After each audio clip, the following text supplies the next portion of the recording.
نحمده ونستعينه ونستغفره ونؤمن به ونتوكل عليه ونعوذ بالله من شرور أنفسنا ومن سيئات أعمالنا من يهده الله فلا مضل له ومن يضلل فلا هادي له ونشهد أن لا إله إلا الله وحده لا شريك له ونشهد أن سيدنا محمدا عبده ورسوله أما بعد فأعوذ بالله من الشيطان الرجيم بسم الله الرحمن الرحيم والذين يكنزون الذهب والفضة ولا ينفقونها في سبيل الله فبشرهم بعذاب أليم يوم يحمى عليها في نار جهنم فتكوى بها جباههم وجنوبهم وظهورهم هذا ما كنزتم لأنفسكم فذوقوا ما كنتم تكنزون صدق الله العظيم اللهم صل على سيدنا محمد وعلى آل سيدنا محمد وبارك وسلم اللهم صل على سيدنا محمد وعلى آل سيدنا محمد وبارك وسلم اللهم صل على سيدنا محمد وعلى آل سيدنا محمد وبارك وسلم رب اشرح لي صدري ويسر لي أمري واحلل عقدة من لساني يفقهوا قولي محترم بھائیو، یہ رمضان المبارک کا دوسرا جمعہ ہے اور رمضان کے ایام بڑی تیزی کے ساتھ گزر رہے ہیں اور ہم لوگ جس طرح رمضان گزارنا چاہیے تھا رمضان میں اتنی ہی غفلت ہمارے یہاں زیادہ پائی جاتی ہے۔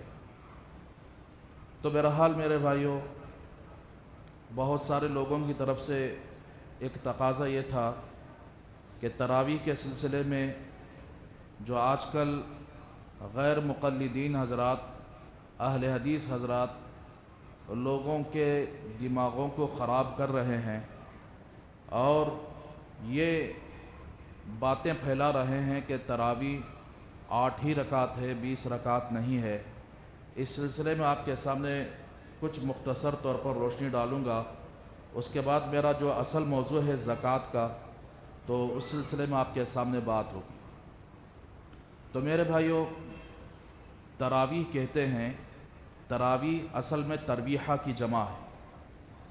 ترویحہ کہتے ہیں یعنی آرام کرنے کو۔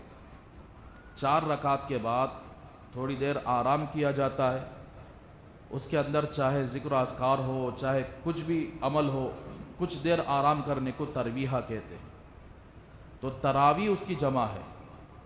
تو 1 سے زائد 2 سے زائد کو جمع کہتے ہیں، سنگولر پلورل، ایک سنگل ہے، 1 سے زائد کو اگر جمع کہتے ہیں تو 2 سے زائد کو جمع کہتے ہیں۔ تو 5 ترویحے کو ملا کر تراویح کہا جاتا ہے۔ تو اسی لیے تراویح اللہ کے رسول صلی اللہ علیہ وسلم نے بھی 20 رکعت تراویح نماز پڑھائی اور حضرات صحابہ کرام رضی اللہ عنہ اجمعین میں حضرت عمر فاروق رضی اللہ تعالیٰ عنہ اس تراویح کی سنت کو جاری فرمائے، شروع نہیں کیے بلکہ جاری فرمائے۔ پہلے چلتی تھی، اللہ کے نبی کے دور میں رک گئی، پھر جاری فرمائے۔ اللہ کے نبی صلی اللہ علیہ وسلم کے دور میں کب تراویح پڑھی گئی؟ حضرت ابو ذر غفاری رضی اللہ تعالیٰ عنہ راوی ہیں، وہ فرماتے ہیں کہ آپ صلی اللہ علیہ وسلم رمضان کا مہینہ آیا تو ہمیں پورا رمضان تراویح نہیں پڑھائے، بلکہ 23ویں رات 3ویں رات کو تراویح پڑھائے، پھر 24ویں رات کو چھوڑ دیے، 25ویں رات کو تراویح پڑھائے، پھر 26ویں رات کو چھوڑ دیے، 27ویں رات کو تراویح پڑھائے۔ یہ 3 دن کی تراویح ہوئی۔ تو اللہ کے نبی صلی اللہ علیہ وسلم اس کے بعد تراویح چھوڑ دیے۔ صحابہ نے پوچھا تو اللہ کے رسول صلی اللہ علیہ وسلم نے فرمایا کہ تمہارا یہ شوق دیکھ کر مجھے ڈر ہو رہا ہے کہیں یہ تراویح تم پر فرض نہ کر دی جائے اور بعد میں تم لوگ اس پڑھنے میں یعنی تساہل برتنے لگو، غفلت برتنے لگو، اس لیے میں نے یعنی تراویح پڑھانا چھوڑ دیا، تم اپنی جگہ پڑھ لو۔ تو اللہ کے نبی صلی اللہ علیہ وسلم کے دور میں مسجد نبوی میں وہاں ایک جماعت، یہاں ایک جماعت، اس طرح جماعتیں بنا کر اماموں کو متعین کر کے تراویح پڑھ لیا کرتے تھے۔ حضرت عمر رضی اللہ تعالیٰ عنہ کا دور، حضرت ابوبکر صدیق کا دور آیا، اسی طرح حضرت ابوبکر صدیق کے دور میں تو بہت سارے فتنے ظاہر ہوئے تھے، اس فتنوں کو ختم کرنے میں حضرت ابوبکر صدیق لگے رہے، اور حضرت ابوبکر صدیق کے دور میں 2 بار رمضان آیا، تو جیسے اللہ کے نبی کے دور میں تراویح الگ الگ طور پر پڑھ لیا کرتے تھے اس طرح پڑھ لیے۔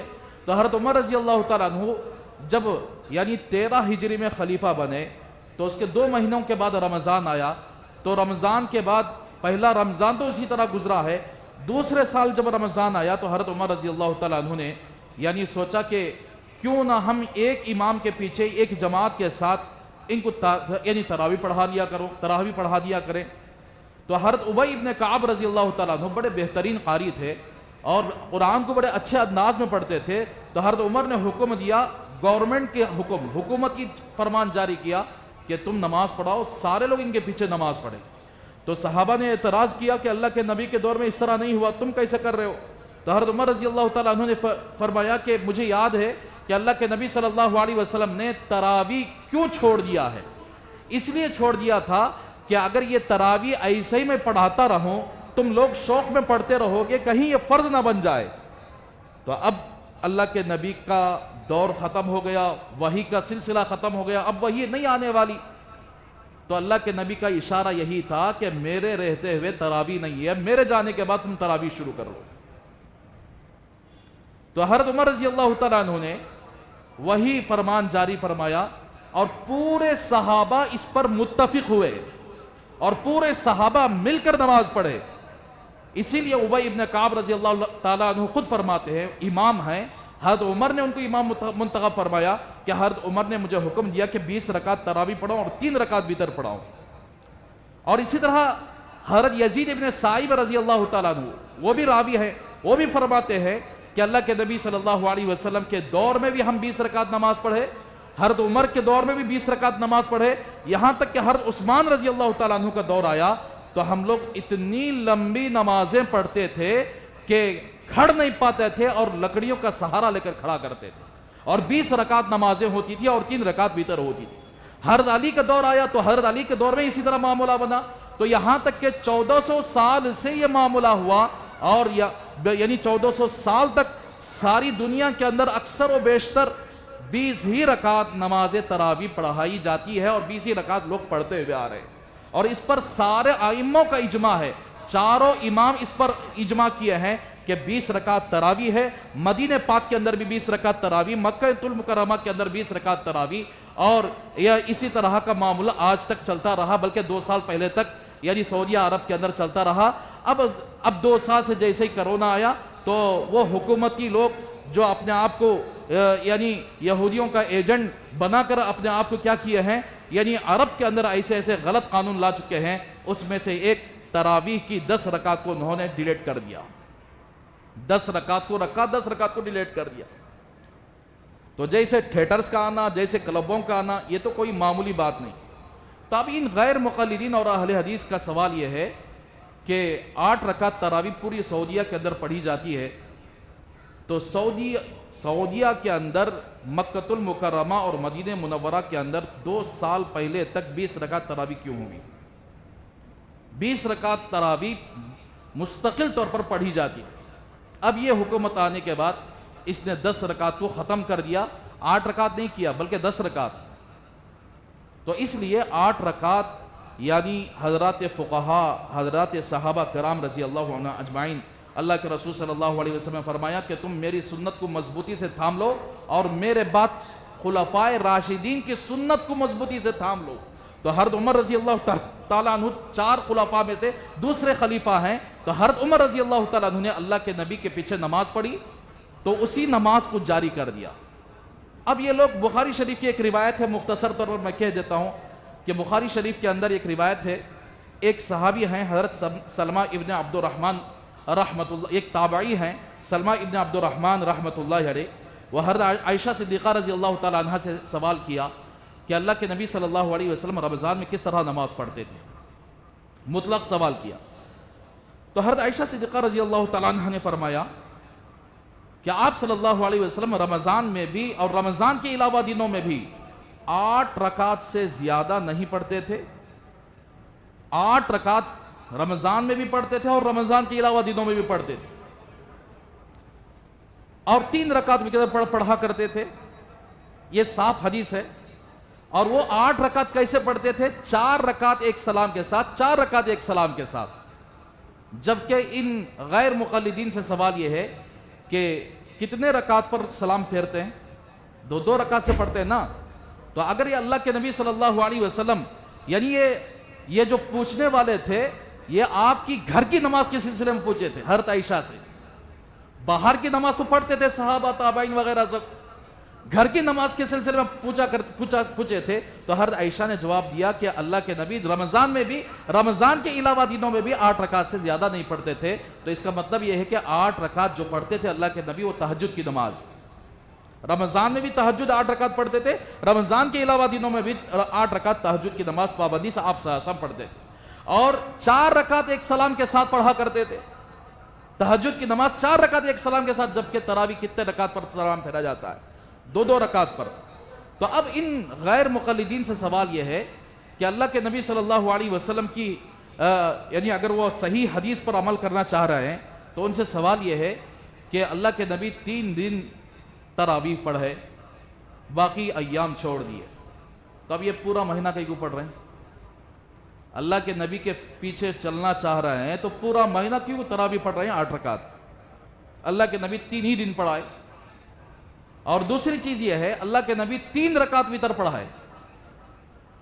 حضرت عمر رضی اللہ تعالیٰ عنہ اور حضرت ابی ابن کعب رضی اللہ تعالیٰ عنہ, حضرت زید ابن ثائب رضی اللہ تعالیٰ عنہ, یہ سب سارے یعنی حضرت عباس خود فرماتے ہیں کہ 20 رکعت اللہ کے نبی تراویح پڑھائے اور 3 رکعت وتر پڑھاتے تھے. اب یہ لوگ 3 رکعت وتر بھی نہیں 1 رکعت پڑھتے ہیں. تو حضرت عائشہ کی حدیث بھی ہے کہ 8 رکعت سے زیادہ آپ صلی اللہ علیہ وسلم نہیں پڑھتے تھے تہجد کی نماز, اور 3 رکعت وتر پڑھا کرتے تھے اللہ کے نبی صلی اللہ علیہ وسلم. تو بہرحال میرے بھائیوں, یہ ساری احادیث کو جمع کرنے سے یہ معلوم ہوتا ہے ان لوگوں کو اللہ کے نبی کی حدیث کو پکڑیں گے بولے تو پھسل جاتی, صحابہ کو پکڑیں گے, صحابہ کے پیچھے جاتی بولے تو صحابہ کے پیچھے بھی جاتے نہیں. وہاں اپنی منمانی چلا کر لوگوں میں یہ مغالطہ پھیلا رہے ہیں کہ 8 ہی رکعت تراویح ہے, 20 رکعت نہیں ہے, یعنی غلط بات بول رہے ہیں بالکل. یعنی جتنے حدیث کی کتابیں ہیں جہاں پر تراویح کا ذکر ہے وہاں قیام رمضان کا باب قائم کیا گیا. تہجد کی نماز کا جہاں تعلق ہے وہاں قیام لیل کا باب قائم کیا گیا. تو اس لیے ان کے باتوں میں نہ آئیں, بلکہ 20 رکعت تراویح پوری امت کا اجماع ہے, چاروں ائمہ کا اجماع, امام ابو حنیفہ, امام شافعی, امام مالک, امام احمد بن حنبل, اور یہاں تک کہ پورے صحابہ کا اتفاق ہے. اب یہ جو ساری احادیث ہم پر پہنچے ہیں صحابہ کے ذریعے سے پہنچے, تو اس لیے صحابہ جن چیزوں پر اتفاق کر لیں وہ اللہ کے نبی کے عمل کو دیکھ کر ہی اتفاق کیے ہیں.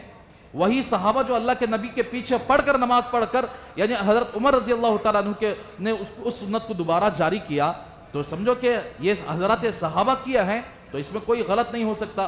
تو آج کے لوگوں کو صحابہ کو کمپیئر کریں, کون فضیلت رکھتا ہے؟ صحابی تو بہت بڑی فضیلت رکھتے ہیں.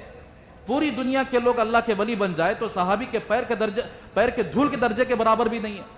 تو اس لیے میرے بھائیوں, یہ لوگ خواہ لوگوں کو دماغ خراب کرتے ہیں کہ 8 رکعت تراویح ہے, یعنی شارٹ کر ڈالیں عبادتوں میں, جبکہ رمضان کے اندر عبادت میں اور زیادہ کثرت کرنی چاہیے, عبادت کو اور زیادہ کرنا چاہیے, زیادہ کھڑا ہونا چاہیے, زیادہ قرآن کی تلاوت کرنا چاہیے, زیادہ یعنی عبادت میں لگے رہنا چاہیے. اب ان لوگوں کا رویہ کیا ہے؟ شارٹ کر کے لوگوں کو دھوکہ دے کے پھرتے ہیں اور حضرات صحابہ کے خلاف, حضرات صحابہ کے عمل کے خلاف لوگوں کو اکسا رہے ہیں. یہ سب ساری باتیں غلط ہیں. بہرحال میرے بھائیو, اللہ ہم سب کو تراویح 20 رکعت پڑھنے کے اللہ ہم سب کو توفیق عطا فرمائے. سال میں ایک مرتبہ اللہ موقع دے رہے ہیں تو اس موقع کو گنوانے سے, اس موقع سے غلط اس موقع کے سلسلے میں غفلت میں آنے سے اللہ تبارک و تعالی حفاظت فرمائے. تو میرے بھائیو, زکوٰۃ, میں آپ کے سامنے اصل میرا عنوان تھا زکوٰۃ کے سلسلے میں. زکوٰۃ 5 ارکانوں میں سے ایک رکن ہے, ایک فرض ہے, اور جس آدمی کے پاس ضرورت سے زائد جو مال بچ جائے تو اس مال پر زکوٰۃ واجب ہو جاتی ہے.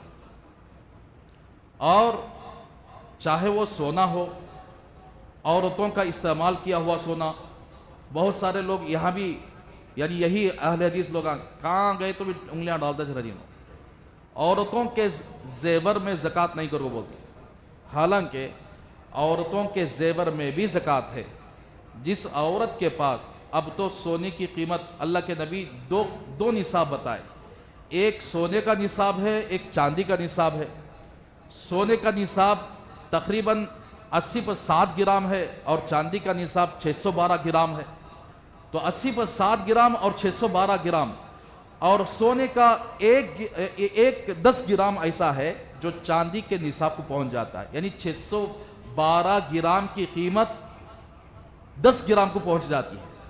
تو لہٰذا جس آدمی کے پاس 40 پر 3000 کا سونا ہو، یا اس کے برابر کوئی پیسہ ہو یا چاندی ہو، اور اس پر 1 سال گزر جائے تو اس پر زکوٰۃ واجب ہو جاتی ہے۔ اور زکوٰۃ دینا یہ اسلام کا اہم رکن ہے۔ جو آدمی اپنے مال کی زکوٰۃ نکال دیتا ہے اس کا مال سیف ہو جاتا ہے، اللہ کی حفاظت میں آ جاتا ہے۔ جو آدمی اپنے مال کی زکوٰۃ نہیں نکالتا وہ مال ختم بھی ہو جاتا ہے، اور مرنے کے بعد وہ مال اجدے کی شکل میں کل قیامت کے دن اسے اجدے کی شکل میں اسے عذاب دیا جائے گا، سزا دی جائے گی۔ قرآن مجید میں اللہ تبارک و تعالیٰ نے فرمایا وَالَّذِينَ يَكْنِزُونَ الذَّهَبَ وَالْفِضَّةَ وَلَا يُنْفِقُونَهَا فِي سَبِيلِ اللَّهِ فَبَشِّرْهُم بِعَذَابٍ أَلِيمٍ يَوْمَ يُحْمَى عَلَيْهَا فِي نَارِ جَهَنَّمَ فَتُكْوَى بِهَا جِبَاهُهُمْ وَجُنُوبُهُمْ وَظُهُورُهُمْ هَذَا مَا كَنَزْتُمْ لِأَنفُسِكُمْ فَذُوقُوا مَا كُنتُمْ تَكْنِزُونَ۔ جو لوگ سونا اور چاندی کو جمع کرتے ہیں اور اللہ کے راہ میں خرچ نہیں کرتے، یعنی زکوٰۃ ادا نہیں کرتے، تو فبشرہم بعذاب علیم، ان کو دردناک عذاب کی خوشخبری سنا دیجئے۔ کیا دردناک عذاب ہوگا؟ یوم یحمى علیہا فی نار جہنم فتکوی بہا جباہہم وجنوبہم وظہورہم، تو اس مال کو کل قیامت کے دن جہنم کی آگ میں تپایا جائے گا، پگھلایا جائے گا، اور پگھلا کر پیشانی پر داغا جائے گا، یہاں پہلو پر داغا جائے گا، پیٹھ پر داغا جائے گا، اور کہا جائے گا ھذا ما کنزتم لانفسکم فذوقوا ما کنتم تکنزون، یہی وہ خزانہ ہے جس کو تم نے جمع کر کے رکھا ہے، اور چکو مزہ، جمع کرنے کا مزہ چکو۔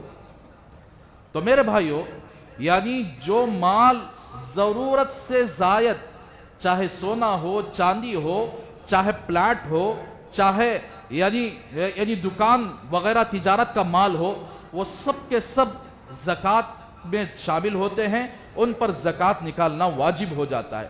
حدیث پاک کے اندر آتا ہے، حضرت طاؤوس رحمۃ اللہ علیہ فرماتے ہیں کل قیامت کے دن ایک اژدھا، یعنی ابھی حساب ہو رہا ہوگا، جو لوگ دنیا کے اندر زکوٰۃ نہیں نکالے ہوں گے وہ اس مال کو اللہ تبارک و تعالیٰ اژدھا بنا دیں گے، اور اس اژدھے کی 2 آنکھیں ہوں گی بڑی خطرناک، اور وہ بڑا زہریلا اژدھا ہوگا، اور اس آدمی کو جس نے دنیا کے اندر زکوٰۃ نہیں ادا کیا اس کا پیچھا کرے گا، یہاں تک کہ پیچھا کرے گا، یہ بھاگے گا یہاں تک کہ وہ اژدھا اس کے سامنے آ جائے گا تو سب سے پہلے اس کے ہاتھ سے کھانا شروع کرے گا، پھر یہ ہاتھ کھائے گا، پیر کھائے گا، یہاں تک کہ پورا جسم کھائے گا، پھر دوبارہ اسی طرح اسے اللہ تبارک و تعالیٰ دوبارہ اٹھائیں گے، دوبارہ اسی طرح جسم بنائیں گے، یہاں تک کہ ایک دن مکمل طور پر اسی طرح کرتا رہے گا۔ وہ ایک دن کتنا ہوگا؟ 50,000 سال کا ہوگا ایک دن۔ ایک حدیث کے اندر اللہ کے رسول صلی اللہ علیہ وسلم نے ارشاد فرمایا کہ حدیث کا مفہوم ہے کہ جو لوگ دنیا کے اندر خزانہ چھوڑ کر مر جاتے ہیں، اس پر زکوٰۃ نہیں نکالتے، تو اس کو انگار میں ڈال کر تختیوں کی طرح بنایا جائے گا، پھر اس کو یہاں پر داغا جائے گا، یہاں پر داغا جائے گا، یہاں پر داغا جائے گا۔ مفسرین فرماتے ہیں یہ 3 جگہ کو کیوں مخصوص کیا گیا؟ اس لیے کہ انسان کو سب سے زیادہ محبت دنیا کے اندر کوئی ہے تو وہ مال ہے۔ مال کے لیے انسان حرام میں بھی ہاتھ ڈال سکتا ہے، قتل بھی کر سکتا ہے، مال کے لیے جو ناجائز کام ہے وہ ناجائز کام کرنے نہیں گزرتا، بلکہ مال کے لیے سب کچھ کر سکتا ہے، یہاں تک کہ جو لوگ مال جمع کر کے ان کے دلوں کے اندر مال کی محبت بڑھ جاتی ہے، تو اب ان کو مانگتے ہیں کہ مال ادا کرو، اللہ کی راہ میں خرچ کرو، زکوٰۃ ادا کرو، تو وہ لوگ کیا کرتے ہیں؟ اس طرح پیشانیوں پر ایک جھلیاں لا لیتے ہیں، پیشانیوں پر بل پڑ جاتے ہیں، ایسا کیا مال کا کیوں پوچھتے ہیں میرے پاس، کیوں پوچھتے ہیں؟ تو اب کوئی کہے کہ بھئی زکوٰۃ ادا کرنی ہے، یہ ہاتھ سے دیتا ہے، تو اب یہ آدمی کیا کرتا ہے؟ یہ ہاتھ اس طرح پیچھے کر دیتا ہے۔ پھر اگر کوئی کہے کہ زکوٰۃ ادا کرنی ہے تو پیشانی پر بل لا کر ہاتھ پیچھے کر کے پیچھے مڑ کر پیٹ پھیر کے چلا جاتا ہے۔ اسی لیے اللہ تبارک و تعالیٰ فرماتے ہیں ان تین چیزوں کو اس نے زکوٰۃ نہ دینے کے لیے سب سے پہلے استعمال کیا، پیشانی کو استعمال کیا، پہلو کو استعمال کیا، پیٹ کو استعمال کیا، تو اسی تینوں پر کل قیامت کے دن انگار کی یہ تختیاں بنا کر اللہ تبارک و تعالیٰ اس کے یہاں داغیں گے، تو یہ بھی 50,000 سال تک داغتے رہیں گے، یہاں تک کہ لوگوں کا حساب ختم ہو جائے گا۔ پھر چاہے تو وہ آدمی جنتی ہے تو جنت میں ڈال دیا جائے گا، جہنمی ہے تو جہنم میں ڈال دیا جائے گا۔ تو اس کا مطلب یہ ہے کہ زکوٰۃ نہ ادا کرنے والے اگرچہ کہ وہ جنتی ہوں، لیکن اس کے باوجود بھی کل قیامت کی سزا یعنی بھگتے بغیر وہ جنت میں نہیں جائیں گے۔ تو اسی لیے میرے بھائیو زکوٰۃ ایک اہم فریضہ ہے۔ اللہ کے رسول صلی اللہ علیہ وسلم دنیا سے انتقال فرمائے، اللہ کے رسول صلی اللہ علیہ وسلم کا وصال ہوا، تو حضرت ابوبکر صدیق رضی اللہ تعالیٰ عنہ خلیفہ بنے۔ تو اس وقت ایک بہت بڑا فتنہ یہ ہوا کہ لوگ زکوٰۃ دینے سے انکار کر دیے۔ زکوٰۃ دینے سے انکار کرنا گویا کفر میں داخل ہونا ہو۔ اب ایک طرف یہ فتنہ اٹھا ہے، زکوٰۃ کا انکار چل رہا ہے، دوسری طرف مسیلمہ کذاب جو اس زمانے میں نبوت کا دعویٰ کیا تھا، اس کا بڑا خطرناک فتنہ تھا، وہ اپنے آپ کو نبی کہہ رہا تھا، اس کے پیچھے بہت ساری فوج تھی، تو یہ دوسرا فتنہ یعنی اٹھایا ہوا تھا اس زمانے کے اندر۔ لیکن حضرت ابوبکر صدیق رضی اللہ تعالیٰ عنہ ممبر پر چڑھ گئے، زکوٰۃ کے انکار کرنے والے، زکوٰۃ نہ دینے والوں کے سلسلے میں ایک بہترین تقریر اور خطاب فرمایا کہ لوگوں سنو، اللہ کے نبی کے زمانے میں جو تم لوگ جانور زکوٰۃ میں دیا کرتے تھے اور اس کے گلے کے اندر جو رسی ڈال کر اللہ کے نبی کو دیا کرتے تھے، اگر آج ابوبکر کے رہتے ہوئے اگر اس رسی کے دینے سے بھی انکار کریں تو ابوبکر ان کے خلاف جہاد کرے گا، تلوار سے لڑے گا، چاہے لوگ میرا ساتھ دے یا نہ دے، اکیلا ابوبکر ان سے جہاد کرے گا۔ تو میرے بھائیو حضرت ابوبکر صدیق رضی اللہ تعالیٰ عنہ کیوں اتنے نرم دل تھے حضرت ابوبکر صدیق رضی اللہ تعالیٰ عنہ، لیکن ان کے زمانے میں جب یہ فتنہ شروع ہوا تو فوراً کھڑے ہو گئے اور اس فتنے کو دبائے، ختم کیے، اور ختم نبوت کا فتنہ، ختم نبوت کے خلاف فتنہ اٹھا تھا، اس فتنے کو بھی حضرت ابوبکر صدیق رضی اللہ تعالیٰ عنہ کے زمانے میں دبا دیا گیا، ختم کر دیا گیا۔ تو بہرحال میرے بھائیو اسی لیے زکوٰۃ نہ دینا آدمی کو کبیرہ گناہوں میں داخل کر دیتا ہے، زکوٰۃ کا انکار کر دینا انسان کو کافر بنا دیتا ہے، مسلمان کافر بن جاتا ہے۔ اس لیے بہت سارے لوگ زکوٰۃ کو ایک ہلکا سمجھتے ہیں، دکانوں پر دکان ان کے پاس ہوتے ہیں، مال تجارت ان کے پاس ہوتا ہے، پلاٹوں پر پلاٹیں ہوتی ہیں، عورتوں کے پاس زیورات پر زیورات ہوتے ہیں، گھر پر کرائے کتنے کرائے جمع ہوتے ہیں، لیکن لوگ اس وجہ سے زکوٰۃ دینے سے پیچھے ہٹ جاتے ہیں۔ کئی کو بھئی یہ زکوٰۃ دینا سال میں ایک مرتبہ کب تو بھی ایک بار دے ڈالے تو بس باقی زندگی معاف کر دو، بعض لوگوں کا عقیدہ ہے۔ تو میرے بھائیو زکوٰۃ ادا کرنے سے انسان کا مال اللہ کی حفاظت میں آ جاتا ہے، کسی چور کی نگاہ اس زکوٰۃ کے مال پر یعنی نہیں پڑتی، یہاں تک کہ اگر بچیوں کی شادیاں کرنے کے لیے جو مال لے کر جمع کر دیا جاتا اس پر بھی زکوٰۃ واجب ہے، یہاں تک کہ حج کو جانے کے لیے جو پیسہ سیو کیا جاتا ہے 3 لاکھ 4 لاکھ، 1 سال اس پر گزر گیا تو اس پر بھی زکوٰۃ واجب ہے۔ زکوٰۃ نہ دینے والے، زکوٰۃ نہ ادا کرنے والے کل قیامت کے دن سزا پانے کے لیے بھگت جائیں، اور وہی مال ان کے لیے یا تو اژدے کی شکل بنے گا یا نہیں تو انگار میں تپا کر ان کو داغا جائے گا۔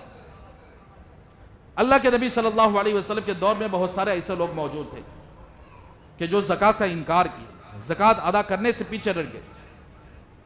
قرآن مجید میں سورۃ توبہ کے اندر اللہ نے ان کا تذکرہ فرمایا، وَمِنْهُمْ مَنْ عَاهَدَ اللَّهَ لَئِنْ آتَانَا مِنْ فَضْلِهِ لَنَصَّدَّقَنَّ وَلَنَكُونَنَّ مِنَ الصَّالِحِينَ فَلَمَّا آتَاهُم مِّن فَضْلِهِ بَخِلُوا بِهِ وَتَوَلَّوْا وَهُمْ مُعْرِضُونَ فَأَعْقَبَهُمْ نِفَاقًا فِي قُلُوبِهِمْ إِلَى يَوْمِ يَلْقَوْنَهُ بِمَا أَخْلَفُوا اللَّهَ مَا وَعَدُوهُ وَبِمَا كَانُوا يَكْذِبُونَ۔ اللہ کے رسول صلی اللہ علیہ وسلم کے زمانے کا واقعہ، ثعلبہ ابن حاتم اللہ کے رسول صلی اللہ علیہ وسلم کے پاس آیا اور کہا، حضور میرے لیے دعا کر دیجئے کہ میں مالدار بن جاؤں، میرے مال میں اضافہ ہو جائے۔ تو اللہ کے رسول صلی اللہ علیہ وسلم نے فرمایا، کیا میرا طریقہ تجھے پسند نہیں ہے؟ اگر میں چاہوں اللہ سے دعا کروں تو اللہ میرے پیچھے سونے کے پہاڑ بنائیں گے، اور وہ سونے کے پہاڑ حاصل کرنے کے لیے میں نہیں جاؤں گا بلکہ وہ سونے کے پہاڑ میرے پیچھے چل کر آئیں گے، لیکن میں نے اس کو چھوڑ دیا، کیا میرا طریقہ تجھے پسند نہیں ہے؟ تو یہ بات سن کر وہ خاموش ہو گیا اور دوسری مرتبہ آیا اور کہا کہ آپ دعا کر دیجیے کہ اللہ مجھے مال دے دے تو میں اتنا خرچ کروں گا، اتنا لٹاؤں گا۔ آج بھی بہت سارے لوگ حضرت ذرا دعا کر ڈالو مال میں بڑھوتری۔ میرے بھائیوں، مال میں بڑھوتری کی دعا نہیں کرنا چاہیے۔ ایسا مال اللہ ہمیں عطا کرے جس مال کا حق ہمیں ادا کرتے ہو، جس مال کے رکھنے سے اللہ راضی ہو۔ یعنی مال کا حق کیا ہے؟ اس کی زکوٰۃ ادا کرنا۔ مال کا حق یہ ہے کہ اس کی زکوٰۃ ادا کی جائے۔ تو اللہ کے رسول صلی اللہ علیہ وسلم نے دعا کر دی کہ اللہ ثعلبہ کو مال دے دیجئے۔ تو اللہ تبارک و تعالیٰ نے اللہ کے نبی کی دعا کو، کون سی دعا اسے جو اللہ نے رد کیا ہے؟ جب بھی اللہ کے نبی ہاتھ اٹھا کر دعا مانگتے تو اللہ فوراً قبول فرما لیتے ہیں۔ تو چنانچہ اللہ تبارک و تعالیٰ نے دعا کو قبول کیا۔ اب یہ آدمی مالدار بنتا گیا، اس کی بکریوں میں اضافہ ہوتا گیا، بکریوں میں برکت ہوتی گئی۔ مدینے کے اندر اس کا گھر تھا، اتنی زیادہ بکریاں ہوئی کہ وہ مدینہ چھوڑ کر مدینے کے ذرا باہر جا کر رہنے لگا۔ ظہر اثر اللہ کے نبی کے پیچھے پڑھ لیا کرتا تھا، ظہر اور اثر کے نماز پڑھ لیا کرتا تھا، باقی فجر مغرب عشاء اپنے یہاں پڑھ لیتا تھا۔ اور زیادہ بکریوں میں اضافہ ہوا تو اور زیادہ دور جانے لگا، ایک بہت بڑا وادی میں جا کر اس بکریوں کے ریوڑ کو سنبھالنے لگا۔ اب جو ظہر اثر تھی وہ بھی مس ہو گئی، جمعہ ٹو جمعہ آنا شروع ہو گیا، تو اور زیادہ برکت ہو گئی۔ پھر اور زیادہ وہاں سے نکل کر دوسری جگہ چلا گیا۔ اب جمعہ سے جمعہ جو آتا تھا جمعہ بھی اس کی مس ہو گئی ہے۔ نہیں، بہت سارے مسلمان جمعہ بھی پڑھتے نہیں۔ پورے محلے کے اندر سارے مسلمان اگر جمعہ پڑھ لے تو ایسی 4 مسجدیں بنانا پڑے گا۔ وجہ کیا ہے؟ اس لیے کہ مسلمان نماز سے دور ہے۔ تو نفاق کی سب سے بڑی ایک علامت یہ ہے کہ وہ آدمی نماز سے دور ہو جاتا ہے۔ تو اب یہ ظہر اثر پڑتا تھا وہ بھی چھوٹ گئی، جمعہ پڑتا تھا جمعہ بھی چھوٹ گئی۔ اب وہ مدینے کے راستے پر کھڑے ہو جاتا تھا، لوگوں سے مدینے کے احوال سن لیتا تھا، بس وہیں پر اپنے یہاں رہ جاتا تھا۔ تو اللہ کے نبی صلی اللہ علیہ وسلم نے ایک مرتبہ پوچھ لیا کہ بھئی ثعلبہ کہاں ہے، کیا ہے اس کی حالت؟ تو صحابہ نے عرض کیا، یا رسول اللہ، آپ کی دعا کی برکت ایسی ہوئی کہ وہ مدینہ چھوڑ گیا اور مدینے کے باہر جا کر رہنے لگا، اور یہاں تک کہ اس کی بکریوں میں اتنا اضافہ ہوا کہ اب وہ جماعت سے بھی محروم ہو گیا، جمعہ سے بھی محروم ہو گیا۔ تو اس وقت اللہ کے نبی کریم صلی اللہ علیہ وسلم کے زبان مبارک سے یہ بات نکلی، ہائے ثعلبہ ہلاک ہو گیا۔ تو آج لوگ بھی ویسا کر رہے ہیں، کمانا اتنا کمانا جمانا۔ حج کا موسم آ جائے تو حج کرنے کی فکر نہیں، بس انکھیا کے سامنے لاکھوں روپئے دکھے تو بس فلیٹا نظر آئے تو بس کیا کریں گے؟ جب اس پیسے کے ذریعے ہم اللہ کی عبادت نہیں کر پا رہے ہیں، جمع کر کے کیا رکھیں گے؟ جب چھوڑ کر جائیں گے تو اولاد اس پر قبضہ کرے گی، اور اسی مال کے ذریعے سے اللہ کی نافرمانی کرے گی، اور یہی مال اس نافرمانی کی وجہ سے عذاب کا ذریعہ بن جائے گا۔ ایسا کرتے ہیں۔ ہر آدمی اس فکر میں رہتا ہے کہ میں کیسے جمع کروں۔ میرے بھائیوں، اسی لیے اللہ نے جس آدمی کو مال عطا فرمایا ہے تو وہ آدمی کو چاہیے کہ روپیے روپیے کا حساب لگا کر اللہ کے لیے زکوٰۃ نکال دو۔ حساب لگاؤ، دکان کے اندر کتنا میٹیریل ہے، کتنا اگر ہو سکتا ہے، حساب لگا کر نکالو زکوٰۃ۔ جب زکوٰۃ اس مال پر نکل جاتی ہے تو وہ مال سیف ہو جاتا ہے، گھاٹے سے بچ جاتا ہے، نقصان سے بچ جاتا ہے۔ لوگ ادھر سود پر سود دینے کے لیے تیار ہوتے ہیں لیکن اللہ کے لیے زکوٰۃ نکالنے کے لیے تیار نہیں ہوتے۔ چٹیوں پر چٹیاں ڈال کے اس کو سود دینے کے لیے ہر طرح کی ہاتھ پیر مار کر نکال دیتے ہیں، لیکن جب زکوٰۃ کا معاملہ آتا ہے تو زکوٰۃ سے پیچھے ہٹ جاتے ہیں۔ تو میرا حال، اللہ کے رسول صلی اللہ علیہ وسلم اس زمانے کے اندر فرمائے کہ ثعلبہ ہلاک ہو گیا۔ پھر آپ صلی اللہ علیہ وسلم نے زکوٰۃ وصول کرنے والوں کو بھیجا، ایک بنو سلیم کے خاندان کی طرف بھیجا اور ایک ثعلبہ کی طرف بھیجا، جاؤ ان دونوں سے زکوٰۃ وصول کر کے آؤ۔ 40 بکریوں پر ایک بکری زکوٰۃ واجب ہوتی ہے۔ تو اب یہ دونوں اللہ کے نبی کا وہ خط لے کر نکلے۔ سب سے پہلے ثعلبہ کے پاس گئے اور خط دکھایا، یہ اللہ کے نبی کا خط ہے، اللہ کے نبی کا آرڈر ہے کہ تمہیں اپنی مال میں سے زکوٰۃ ادا کرنی ہوگی۔ اس نے کہا کئی کو دینا زکوٰۃ؟ کیوں دینا زکوٰۃ؟ یہ تو ٹیکس کی بہن ہے، ٹیکس ہے، یہ مسلمانوں سے ٹیکس لیا جائے گا، ٹیکس تو کافروں سے لیا جاتا ہے، تو ہم مسلمان ہیں، یہ تو ٹیکس ہے۔ یہ ٹھیک ہے، تم دوسری جگہ جہاں جانا ہے جا کر آؤ، میں سوچوں گا، اس کے بعد میں فیصلہ کروں گا۔ اب یہ لوگ بنو سلیم کے اس آدمی کے پاس گئے جس کا اللہ کے رسول صلی اللہ علیہ وسلم نے اشارہ فرمایا تھا، اور وہ آدمی پکے مسلمان تھے۔ جیسے یہ دونوں آئے ان کا استقبال کیا اور اپنے مال میں سے، اپنے جانوروں میں سے بہترین اور عمدہ جانور نکال کر دیا کہ یہ میری طرف سے زکوٰۃ ہے۔ تو انہوں نے کہا کہ اتنا عمدہ مال لینے کی ہمیں اجازت نہیں ہے، تو انہوں نے کہا میں اپنی خوشی سے دے رہا ہوں، یہ لے کر جاؤ زکوٰۃ کے لیے۔ اب یہ جہاں جانا تھا وہ صحابہ جا کر واپس آئے، پھر ثعلبہ کے پاس آئے اور اللہ کے نبی کا خط پڑھ کر سنایا، تو اس نے خط لیا اور دیکھا، مجھے تو سمجھ میں نہیں آ رہی بات، یہ ٹیکس ہے بھائی، جاؤ دیکھتا ہوں، 2 دن مجھے ٹائم دو، سوچ کر بتاتا ہوں۔ اس لیے کہ جس آدمی کے دل کے اندر مال کی محبت بڑھ جاتی ہے، وہ آدمی اللہ کے راہ میں خرچ کرنے سے ایسے پیچھے ہٹ جاتا ہے، زکوٰۃ نکالنے سے پیچھے ہٹ جاتا ہے، اور وہ 100 بار سوچنے لگتا ہے، تو اندازہ لگا وہ آدمی کے دل کے اندر نفاق گھر کر چکا ہے۔ اس کے دل کے اندر ایمان اور اسلام نہیں ہے، اس کے دل کے اندر نفاق گھر کر چکا ہے۔ جس آدمی کا ہاتھ زکوٰۃ ادا کرنے پر ہاتھ نہیں اٹھتے تو سمجھو کہ اس کے دل کے اندر ایمان کمزور پڑ چکا ہے اور نفاق اس کے دل کے اندر جگہ لے چکا ہے۔ تو اللہ کے نبی صلی اللہ علیہ وسلم کو وہ دونوں صحابہ آ کر بتائے کہ ایک صحابی کی طرف سے یہ مال ہے، بڑی خوشی کے ساتھ انہوں نے بڑا عمدہ مال دیا ہے، اور اس نے ثعلبہ نے 2 دن کا وقت مانگا ہے۔ تو اللہ کے نبی اتنا غصہ ہوئے، اسی وقت منبر پر چڑھ کر خطبہ دیا اور فرمایا کہ کچھ لوگوں نے دعا کرنے کو کہا تھا کہ اللہ تبارک و تعالی اگر ان کو مال عطا فرمائے، وَمِنْهُمْ مَنْ عَاهَدَ اللَّهَ مِنْ فَضْلِهِ لَنَصَّدَّقَنَّ وَلَنَكُونَنَّ مِنَ الصَّالِحِينَ لَئِنْ آتَانَا مِنْ فَضْلِهِ، اگر اللہ تبارک و تعالی مجھے مال عطا فرما دے تو میں صدقہ کروں گا، خیرات کروں گا، اللہ کے راہ میں لٹاؤں گا اور نیک لوگوں میں سے ہو جاؤں گا۔ اس طرح انہوں نے وعدہ کیا تھا، لیکن آج جب زکوٰۃ کا مسئلہ آیا تو انہوں نے سوچنے پر مجبور ہو گئے۔ تو اس وقت اللہ کے رسول صلی اللہ علیہ وسلم نے ان کے لیے یہ سخت جملے فرمائے۔ اس مجمع کے اندر اس کے رشتہ دار بیٹھے ہوئے تھے، فوراً گئے اور کہا کہ اللہ کے نبی تجھ سے ناراض ہو چکے ہیں۔ تو اس نے کیا کیا، کچھ جانور لیا، دل میں وہ جانور دینے کا بھی خیال نہیں، مجبوری۔ بہت سارے لوگ زکوٰۃ اس لیے دیتے ہیں، دنیا کا فائدہ نظر آتا ہے کہ بھئی میرا مال سیف ہو جاتا ہے۔ اب بولا نا، میں اس نیت سے مت دیا کرو کہ میرا مال سیف ہو جائے گا، حفاظت میں آ جائے. اس نیت سے دیا کرو کہ یہ میرا اللہ کا حکم ہے, میں اللہ کے حکم کو ادا کر رہا ہوں, میں مسلمان ہوں, یہ میرا اللہ کا حکم ہے, میں اللہ کے حکم کو ادا کر رہا ہوں.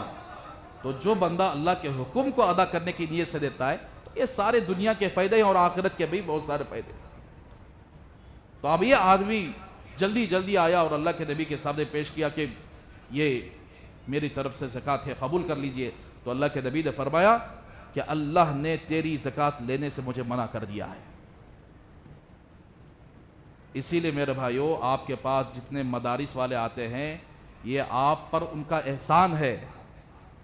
آپ گھر گھر جا کر دینے کی ضرورت نہیں زکوٰۃ. وہ اعلان کرتے ہیں کہ بھئی مدرسے کے لیے زکوٰۃ دے دیا کرو, تو آسانی سے آپ کی زکوٰۃ مدرسے میں دینے سے ادا ہو جائے گی, آپ کو بھاگنا نہیں پڑے گا.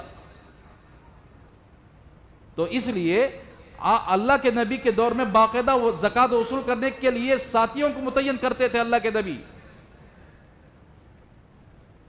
تو اللہ کے نبی نے انکار کر دیا. اور وہ آدمی, اب جس آدمی کا مال اللہ کے نبی لینے سے انکار کر دیے تو اس کے لیے کتنی شرمندگی ہوگی.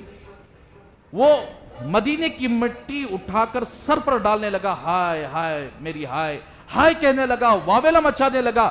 اس وجہ سے واویلا نہیں مچایا کہ اللہ کے نبی نے اس کے مال کو ریجیکٹ کر دیا ہے, بلکہ شرمندگی کی وجہ سے اس نے واویلا مچانا شروع کر دیا. ہاں میری شرمندگی ہو گئی, میرا مال قبول نہیں کیے, حالانکہ اس کے دل کے اندر دینے کی نیت نہیں.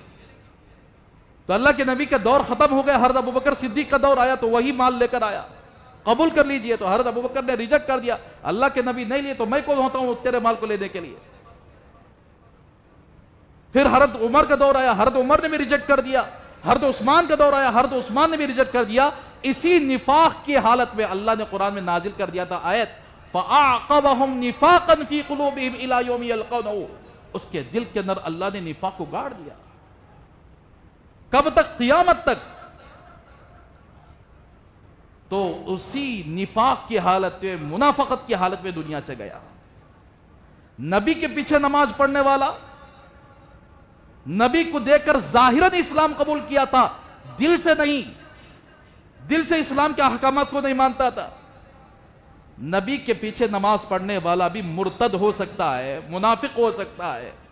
تو میرے بھائیو اندازہ لگاؤ, جو کوئی اللہ کے کسی حکم کے خلاف ایسا بھواں بھی چڑھا دے کہ مجھے یہ ضرورت نہیں, یا کوئی اس کا بہانہ بنا لے, تو سمجھو کہ اس کے ایمان میں شک پیدا ہو گیا, بلکہ اس کا ایمان جاتا رہا اور نفاق اس کے دل کے اندر جنم کرتا رہا. تو اس لیے میرے بھائیو رمضان کا ایک بہترین موسم ہے کہ دیکھیے اللہ کے نبی نے اس آدمی کو زکوٰۃ لینے سے انکار کر دیا, اس لیے کہ اس کے پاس مال کا گھمنڈ تھا اور مال اس نے ایسے جمع کر کے رکھا تھا اور دینا اس کا دل نہیں چاہتا تھا. تو اللہ کے نبی نے اس کو ریجیکٹ کر دیا اور یہاں تک کہ نفاق سے آ کر دنیا سے گیا. اس لیے ہمیں چاہیے کہ اللہ نے جس کو مال عطا فرمایا ہے خوش دلی کے ساتھ زکوٰۃ ادا کرے, اور یہ سوچے کہ اللہ کی طرف سے یہ متعین کردہ ہے کہ اللہ زیادہ نہیں مانگ رہے. کتنا مانگتے ہیں؟ انکم ٹیکس والے جب ٹیکس لگاتے تو کتنا لگاتے ہیں؟ زیادہ سے زیادہ ٹیکس بھی نہیں نا, یہ اللہ بالکل 40واں حصہ مانگ رہے ہیں. آپ کے 100 روپے میں سے 2.5 روپے دے ڈالو, 1000 روپے میں سے 25 روپے دے ڈالو, 1 لاکھ روپے میں سے 2500 روپے دیا لو. کون سی بڑی بات ہے؟ کوئی آدمی پلاٹ خریدا ہے بیچنے کے ارادے سے, وہ پلاٹ کی قیمت 10 لاکھ ہے یا 20 لاکھ ہے یا 30 لاکھ ہے, اس کے اوپر سال گزر گیا, 30 لاکھ کے حساب سے لاکھ کو 2500 کے حساب سے نکالنا پڑے گا. کسی کے پاس دکان ہے, دکان میں 10 لاکھ کا مال ہے, حساب لگا دو, لگا کر یعنی اس کا زکوٰۃ نکال دو. کسی کے پاس زیورات ہیں, سونا ہے, 4 تولے سونا, 5 تولے سونا, ساتھ میں چاندی بھی ہے, ساتھ میں تھوڑا سا پیسہ بھی ہے, وہ ساری چیزوں کو جمع کر کے 40واں حصہ اس کی کیا قیمت بنتی ہے.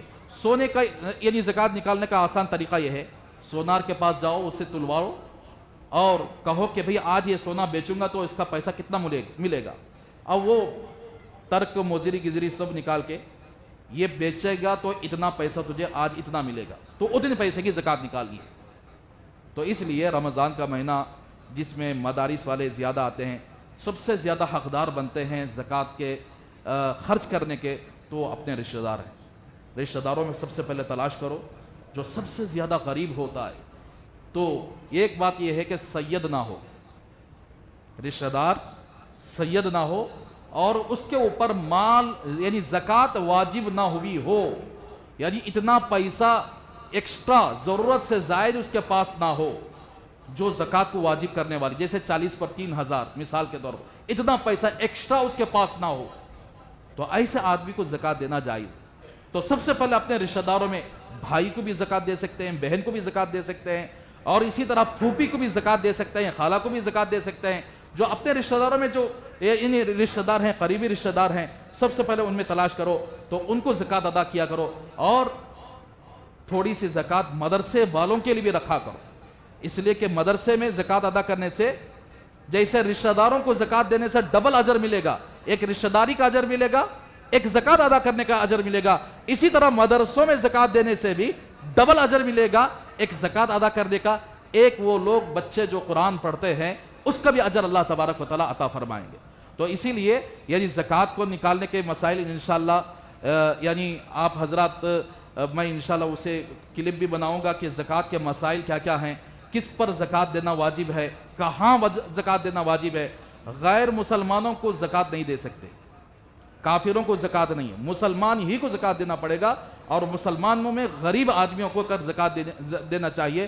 اور اسی لیے کہ آپ سے درخواست ہے کہ یعنی یہ جو ہمارا ویڈیو یعنی یوٹیوب چل رہا ہے، اس کو رمضان کے بہت سارے مسائل عام طور پر لوگ پوچھتے ہیں، احتلام ہونے سے کیا روزہ ٹوٹ جائے گا، ناک میں دوا ڈالنے سے یا کان میں دوا ڈالنے سے روزہ ٹوٹ جائے گا، یا انجیکشن لگانے سے گلوکوز لگانے سے روزہ ٹوٹ جائے گا، یہ سارے مسائل اس میں اپلوڈ ہو چکے ہیں۔ لہٰذا آپ سے درخواست ہے کہ یعنی اس چینل کا نام وہاں بھی لگا کے رہے، باہر بھی لگا کر رہے، تو آپ اسے آ کر کیا سبسکرائب کر لیں، اور یعنی اس کے اندر مختلف طور پر انشاءاللہ یہاں سے زکوٰۃ کے مسائل آپ کے سامنے اپلوڈ کی جائے گی کہ زکوٰۃ کیسا ادا کرنا ہے اور کس طریقے سے دینا ہے زکوٰۃ۔ اور اسی طرح یعنی ایک اعلان یہ ہے، ہم پورے مدن پلی کے اندر، جیسا اس سے پہلے آپ کے سامنے اعلان کر چکا ہوں، پورے علماء مل کر، تنظیم العلماء مل کر ایک قرارداد میں یعنی منظور کیے ہیں۔ اس کے اندر یہ ہے کہ جتنے لوگ چندہ مانگنے کے لیے آتے ہیں گھر کے پاس آئیں تو ایک لیٹر ہمارے پورے مدن پلی کے علماء سے جاری کیا جائے گا، وہ لیٹر ہے تو چندہ دو، دکان کے پاس بھی آ جائیں، گھروں کے پاس بھی آ جائیں، اگر وہ لیٹر نہیں ہے تو مسجد کو روانہ کرو، اس لیے کہ بہت سارے لوگ یعنی چندہ وصول کرتے ہیں اپنے پیٹ کے لیے، مدرسے کا نام بتا کر، مسجد کا نام بتا کر۔ آپ لوگوں کا پیسہ بڑا قیمتی پیسہ ہے، آپ لوگ اللہ کے راہ کے لیے دے رہے ہیں، تو آپ کا پیسہ ضائع نہ ہونے پائے، اس لیے مسجد میں بھی ہم نے باہر لگا دیا کہ وہ لیٹر پیڈ ان کے پاس رہے گا، تو ہم اس کو مسجد کے اندر بھی چندہ کرنے کی اجازت دیں گے، اعلان کرنے کی اجازت دیں گے، اور اعلان کرنے کی ضرورت پڑے تو اعلان بھی کریں گے۔ اور اگر وہ لیٹر نہیں رہا تو پھر پورے شہر کے اندر، پورے مساجد کے اندر یہ اعلان کر دیا گیا ہے کہ وہ لیٹر کے بغیر چاہے کون تو بھی آئے تو مدرسے کا فوٹواں بتائے تو بھی اعتبار نہیں، چاہے وہ کتنی چیزاں لا کر دکھائے تو بھی، رسیداں پر رسیدہ چھپا لے کر آئے تو بھی اس کا اعتبار نہیں، تو وہ لیٹر پیڈ ان کے پاس رہے گا۔ وہاں باہر آپ دیکھ لیجئے وہ لگا ہوا ہے لیٹر پیڈ پورے تنظیم العلماء کا، تو اسی کی بنیاد پر چندہ دے سکتے ہیں۔